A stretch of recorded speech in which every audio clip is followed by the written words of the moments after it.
Parliament, executive, judiciary. The situation of human rights in Pakistan is complex as a result of the country's diversity, large population, its status as a developing country and a sovereign Islamic democracy with a mixture of both Islamic and secular law. The Constitution of Pakistan provides for fundamental rights.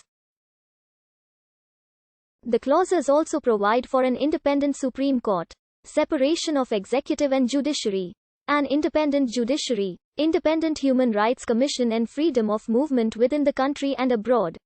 However, these clauses are not respected in practice. Khwaja Nazimuddin, the second Prime Minister of Pakistan, stated, "I do not agree that religion is a private affair of the individual, nor do I agree that in an Islamic state every citizen has identical rights, no matter what his caste, creed or faith be. However, this in stark contradiction to what Muhammad Ali Jinnah, the founder of Pakistan, stated in an address to the Constituent Assembly of Pakistan. You will find that in course of time Hindus will cease to be Hindus and Muslims will cease to be Muslims, not in the religious sense, because that is the personal faith of each individual, but in the political sense as the citizens of the state." Though the constitution includes adequate accommodation for Pakistan's religious minorities, in practice non-Sunni Muslims tend to face religious discrimination in both the public and private spheres. In response to rising sectarian and religious violence, the Pakistani government has unveiled several high-profile efforts to reduce tension and support religious pluralism, giving new authority to the National Commission for Minorities and creating a Minister for Minority Affairs post.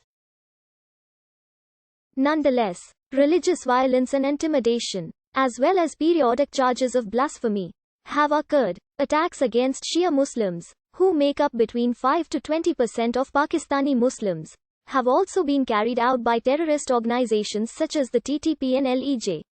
However, in recent years, the Pakistani military and law enforcement agencies have conducted vast and extensive operations against these terrorist organizations, which has resulted in a dramatic decrease in violence against minorities and restoration of relative peace.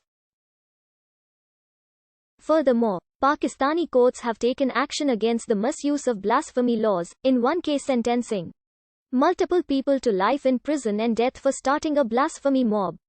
Pakistani lawmakers have also taken action against the misuse of blasphemy laws, putting forward amendments that seek to equate punishments for a false accusation of blasphemy to the punishment for actually committing blasphemy.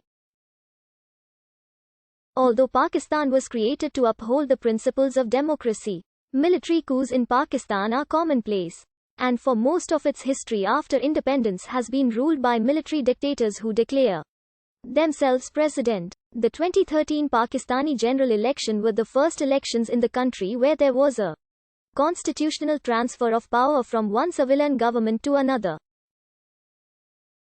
Elections in Pakistan, although being partially free, are rife with irregularities including but not limited to vote rigging, use of threats and coercion, discrimination between Muslim and non-Muslim and many other violations. Additionally, the government of Pakistan has itself admitted on several occasions that it has absolutely no control over the military of Pakistan and related security agencies. Domestic violence is an important social issue in Pakistan, especially because of allegations that the Pakistani government has not done enough to stem the problem from the country. An estimated 5,000 women are killed per year from domestic violence, with thousands of others maimed or disabled.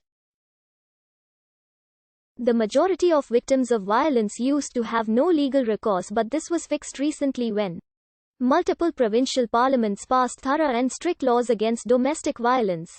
According to the 2016 Global Slavery Index, an estimated 2,134,900 people are enslaved in modern-day Pakistan, or 1.13% of the population. In 2019, a woman journalist was allegedly murdered by her husband, who was also a journalist, because she refused to quit her job. Urul Iqbal had been living alone at the time of her murder and had only recently filed a complaint against her husband with the police.